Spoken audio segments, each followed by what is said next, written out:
श्री गणेशाय नमः। ये राशिफल चंद्र राशि पर आधारित है। चंद्रमा मन के कारक है। हमारे मन पर जो भी उतार चढ़ाव आते हैं वो चंद्रमा की स्थिति लेकर आती है और इस वजह से चंद्रमा की पोजीशन हमारे रोज के जीवन को बहुत ज़्यादा प्रभावित करती है और इसके अकॉर्डिंग हमारा दिन अच्छा या बुरा जाता है। तो आइए जानते हैं इस दिन चंद्रमा आपके लिए किस तरह के परिणाम ला रहे हैं।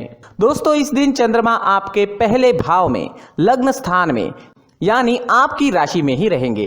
जी हाँ, चंद्रमा की ये पोजीशन आपके लिए काफी अच्छी रहेगी। इसका मतलब ये दिन आपके लिए बहुत ही बढ़िया जाने वाला है। इस समय में आपकी हर इच्छा, हर मनोकामना पूरी हो सकती है। सुबह से ही आप उत्साह में रहेंगे, जोश से भरपूर रहेंगे। अगर आपके कोई काम पेंडिंग है तो ये सही वक्त है उन कामों को पूरा करने के लिए। इस दिन आपका मन प्रसन्न रहेगा, टेंशन फ्री रहोगे। पॉजिटिव सोच के साथ आज के दिन की शुरुआत होगी। इस दिन आपको कोई बड़ी खुशखबरी भी मिल सकती है। जी हाँ, कुछ ऐसी खुशखबरी मिल सकती है जिसकी आप या तो वेट कर रहे थे या तो आपने उसके बारे में सोचा भी नहीं था। इस समय में आपको पारिवारिक सुख मिलेगा। परिवार में भी कोई बड़ी खुशी इस समय में आने की संभावना है। यह समय नौकरी करने के लिए उत्तम है। जी हाँ, नौकरी पेशा लोगों के लिए समय बढ़िया रहेगा। इस समय में अगर आपको निवेश करना है तो निवेश जरूर करें, क्योंकि 4 गुना फल तक इस समय में आपको प्राप्त हो सकता है। इस वक्त आपकी डेली की इनकम में बढ़ोतरी होगी। जो लोग डेली में कमा रहे हैं, जिनका इनकम डेली में दिखाई देता है, उन लोगों के लिए यह समय बहुत ही बढ़िया रहने वाला है। और अगर आप पार्टनरशिप में बिजनेस करते हैं तो बिजनेस पार्टनरशिप से भी आपको बढ़िया लाभ होगा। इस समय में आपकी मैरिड लाइफ मधुर रहेगी। घर परिवार में प्यार और शांति का माहौल रहेगा। परिवार के साथ घूमने फिरने के लिए, खुशियां मनाने के लिए यह समय काफी अच्छा रहेगा। आपके पार्टनर से, परिवार से आपको पूरा सहयोग इस समय में मिल रहा है।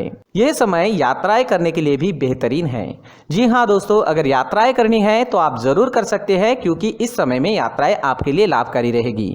बिजनेस के लिए अगर आप यात्रा करते हैं या आपके प्रोफेशन के लिए आपको कहीं जाना पड़ता है तो आपके लिए समय शुभ है। यात्राएं आपके लिए लाभकारी रहेगी। दोस्तों, लव लाइफ में इस समय में रोमांटिक माहौल रहेगा। लव लाइफ के लिए दिन काफी अच्छा है। अगर भविष्य के निर्णय लेना चाहते हो या अपने प्यार का इजहार करना चाहते हो तो समय आपके लिए अनुकूल है। सफलता मिल सकती है। इस समय में आपके पेंडिंग काम पूरे होंगे। काम करने की आपकी जो गति है वो बढ़ेगी। आपकी लगभग सारी इच्छाएं इस समय में पूरी हो सकती है। आपको प्रयास करना होगा। अगर हम कर्म करते हैं तो ही हमें फल की अपेक्षा करनी चाहिए। घर बैठे बैठे बिना कुछ किए कोई भी काम नहीं हो सकता। खरीदारी करने के लिए समय अनुकूल रहेगा, तो इस समय आप शॉपिंग कर सकते हैं। कोई बड़ी चीज खरीदना चाहते हैं तो वो भी खरीद सकते हैं। शॉपिंग करने के लिए ये समय बहुत बढ़िया है। दोस्तों, ये समय स्टूडेंट्स के लिए भी काफी शुभ साबित होगा। पढ़ाई में कंसंट्रेट कर पाओगे। इस समय में चंद्रमा की कृपा आपको मिल रही है। चंद्रमा आपको एकाग्रता दे रहे हैं, जिस वजह से आप कम समय में ज्यादा विद्या ग्रहण कर सकोगे। इस समय में आप जैसे चाहोगे वैसे रिजल्ट्स आप ला सकते हो। मेहनत जारी रखना जरूरी रहेगा। नौकरी के क्षेत्र में भी आपको प्रशंसा मिलेगी। आपका किया गया काम लोगों को दिखाई देगा। मित्रों के बीच आपका उठना बैठना इस समय में हो सकता है। जी हाँ, इस समय में आप काफी लोगों के बीच रह सकते हैं। इस वक्त आप अपनी पर्सनैलिटी पर ज्यादा ध्यान दोगे। आपका शौक इस समय में आपकी पर्सनैलिटी में नजर आएगा। आपसे लोग आकर्षित हो सकते हैं। आपकी बोली में मिठास रहेगी, स्वभाव में गंभीरता रहेगी। इस समय में आप लोगों को जोड़ने में, अपने काम लोगों से निकलवाने में और लोगों को अट्रैक्ट करने में कामयाब हो सकते हैं। ये समय आपके लिए हर प्रकार से शुभ है। लगभग हर क्षेत्र में आपको इस दिन सफलता मिल सकती है। इस दिन को मंगलमय तरीके से व्यतीत कीजिए। इस दिन आपका स्वास्थ्य भी अच्छा रहेगा। आप एनर्जेटिक रहोगे, स्वस्थ और मस्त रहोगे, उत्साह और जोश से भरपूर रहोगे। इस दिन का पूरा लाभ उठाएं। इस दिन आपके लिए ऑरेंज रंग का इस्तेमाल करना अच्छा रहेगा और लकी नंबर रहेगा 9 नंबर। दोस्तों, इस दिन अगर आप पीला फल, पीली मिठाई खाकर घर से निकलते हैं तो आपके लिए शुभ रहेगा। दोस्तों, ये राशिफल चंद्र राशि पर आधारित है, लेकिन कभी कभी हमारी पर्सनल कुंडली में बाकी ग्रहों की पोजीशन कुछ इस तरह की होती है कि आपके राशिफल परिणाम में बदलाव दिख सकता है। इसलिए राशिफल को एक मार्गदर्शन के तौर पर लिया जाए तो ज्यादा अच्छा रहेगा। दोस्तों, सभी राशि के लोगों के लिए जीवन में आगे बढ़ने के लिए कुछ जरूरी बातें वीडियो में आगे बताई गई है, तो वीडियो आगे जरूर देखें। नमस्कार दोस्तों, व्यक्ति को अपने जीवन में सफल होने के लिए मेहनत के साथ साथ भाग्य का साथ होना भी बहुत ही आवश्यक होता है। अगर व्यक्ति का भाग्य उसका साथ देता है तो कम मेहनत में ही अधिक सफलता प्राप्त होती है। परंतु कई बार ऐसा देखा गया है कि व्यक्ति के जीवन में कई ऐसी घटनाएं घटित होती है जिसकी वजह से उसको बहुत सारी परेशानियों का सामना करना पड़ता है और इस स्थिति में व्यक्ति को बिल्कुल भी समझ नहीं आता कि ऐसा क्यों हो रहा है। दरअसल आपके घर में ही कुछ ऐसी चीजें होती है जो हमारे भाग्य को प्रभावित करती है, हमारे जीवन को प्रभावित करती है और उन चीज़ों के आसपास होते हुए भी हमें वो चीज़ें नज़र नहीं आती। वह चीज़ें हमारे चारों तरफ एक अजीब सा घेरा बनाकर रखती है, परंतु हम उसको नहीं देख पाते। इन चीज़ों से हमारे घर में और हमारे जीवन में नकारात्मकता फैलती है, जिसकी वजह से हमें नुकसान उठाना पड़ता है, जिसकी वजह से हमें भारी नुकसान उठाना पड़ता है। हम पूरी तरह से कंगाल हो सकते हैं। अगर आप कहीं बाहर से आते हैं और अपने जूते चप्पल इधर उधर कहीं भी उतार देते हैं तो ये अशुभ होता है, क्योंकि इधर उधर जूते चप्पल उतारने की आदत की वजह से आपको अपने जीवन में आगे बढ़ने में रुकावटें उत्पन्न होती है, इससे उन्नति में बाधा आती है। इसलिए आप अपने जूते चप्पलों को उनकी जगह पर ठीक प्रकार से रखें। दोस्तों, काफ़ी लोगों को इस तरह की आदत होती है, कहीं से भी बाहर से आते हैं, कहीं भी जूते चप्पल फेंक देते हैं, कहीं पर भी उतार देते हैं। कुछ लोग तो घर के एंट्री के मेन डोर के सामने ही जूते या चप्पल डायरेक्टली उतार देते हैं।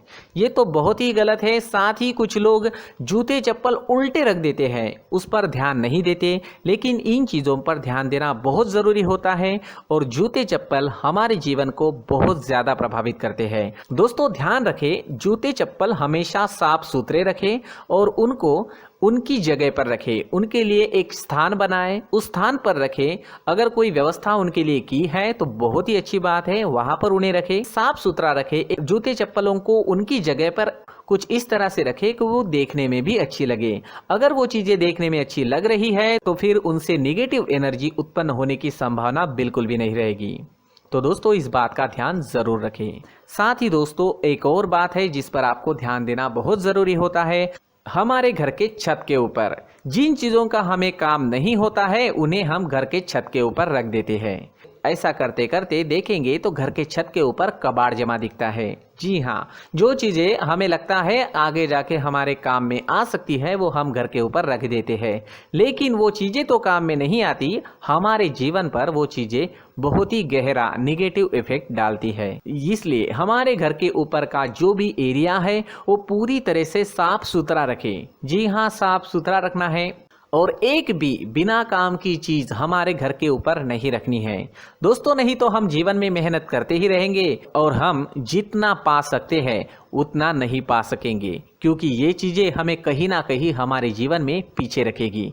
इस वजह से घर के छत को पूरी तरह से साफ रखें, पूरी तरह से साफ सुथरा रखें, क्लीन रखें।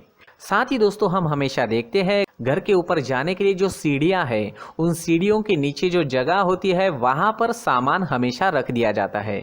वो जगह ही ऐसी है कि सामान को खींच ही लेती है। वहां पर आपको कुछ ना कुछ सामान मिलेगा ही। जिन लोगों को पता नहीं है उनके घर आपको सामान मिलेगा ही, लेकिन जिन्हें पता है वो लोग हमेशा सीढ़ियों के नीचे की जगह साफ सुथरी रखते हैं और एक भी चीज वहां पर आपको नहीं मिलेगी, क्योंकि अगर हम सीढ़ियों के नीचे सामान रखते हैं तो हमारी उन्नति होना बहुत ही मुश्किल है। जी हाँ, सीढ़ियों के नीचे कूड़ा कचरा कबाड़ अगर हम जमा करके रखते हैं, कोई भी सामान रख देते हैं, तो उस वजह से माँ लक्ष्मी हम पर प्रसन्न नहीं होती। माँ लक्ष्मी हमारे घर में आने की संभावना बहुत ज़्यादा कम हो जाती है। तो दोस्तों, इन चीज़ों पर ध्यान रखें। हमारे घर की जो सीढ़ियाँ होती है उनकी नीचे की जगह हमेशा साफ सुथरी रखें, क्लीन रखें।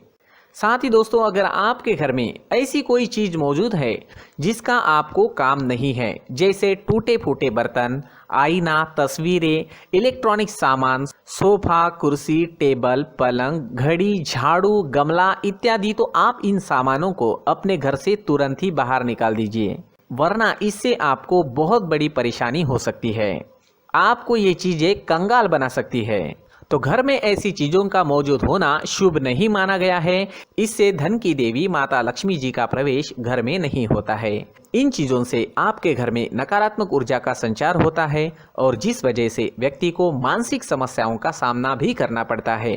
व्यक्ति के मन में चिड़चिड़ाहट होती है और छोटी छोटी बातों पर गुस्सा आने लगता है। आप जो भी कार्य करते हैं उसमें आपका मन नहीं लग पाता है। इस व्यक्ति का जीवन घर में मौजूद इन चीज़ों की वजह से अंधकार में डूबने लगता है। इसलिए आपको घर में बिना काम की चीज़ें, कूड़ा कचरा नहीं रखना है। दोस्तों, एक और ख़ास बात है, हमारे घर में मकड़ी का अगर जाला है तो वो बिल्कुल भी शुभ नहीं है। जी हाँ, वो अशुभ माना जाता है। घर में मकड़ी का जाला होना अशुभ है। इससे आपके अच्छे दिन भी बुरे दिनों में बदल सकते हैं, क्योंकि मकड़ी अपना जाल शिकार को फंसाने के लिए बनाती है।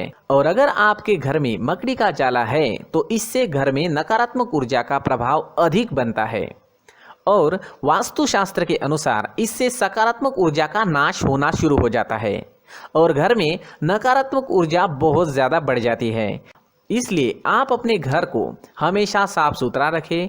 कम से कम 1 महीने में अपने घर के हर कोने की साफ सफाई जरूर करें। दोस्तों, मुख्य द्वार भी हमेशा साफ सुथरा रखें। मुख्य द्वार को हमेशा सजाया जाता है, क्योंकि मुख्य द्वार से ही हमारे घर में लक्ष्मी का प्रवेश होता है। तो मुख्य द्वार को साफ सुथरा रखें और सजा कर रखें तो बहुत अच्छा रहेगा। इससे मानसिक रोग और घर की परेशानियां दूर हो जाएगी, धन की कोई कमी नहीं रहेगी और इसके साथ साथ आय के नए स्रोत भी खुलने लगेंगे। इसी के साथ और कुछ चीज़ें हैं, जैसे टूटी फूटी जो भगवान की मूर्तियां होती हैं वो हमारे घर में नहीं रखनी चाहिए। साथ ही जो भगवान के पुराने फोटो है जो जमा करके रखे हुए होते हैं, तो दोस्तों वो चीज़ें नहीं रखनी चाहिए। जो भगवान के फोटो या भगवान की मूर्तियाँ जो घर के मंदिर में हैं, बस वहाँ तक सीमित है। अगर आपके घर के शोकेस में भी वो मूर्तियाँ रखी है, कुछ फोटो रखे थे, उन्हें भी साफ करते रहना चाहिए। जिन चीज़ों को हम मेंटेन नहीं कर पाते, साफ नहीं रख पाते, उन चीज़ों को घर से हटा देना ही आपके लिए अच्छा रहेगा। साथ ही दोस्तों, कुछ तस्वीरें हैं, जैसे डूबते नाव की तस्वीर या फिर झगड़े की तस्वीर या फिर कुछ ऐसी तस्वीरें होती है जो देखते ही हमें समझ में आ जाता है कि ये तस्वीर निगेटिविटी दर्शा रही है। इस तरह की तस्वीर भी आपको आपके घर में नहीं रखनी है। जी हाँ, इस तरह की तस्वीर लगाने से भी हमारे जीवन में उसी तरह की घटनाएं घटित होना शुरू हो जाता है। हर एक चीज़ हमारे घर की हम पर प्रभाव डाल रही है। इस तरह के बदलाव आप आपके घर में ज़रूर करें। धन्यवाद।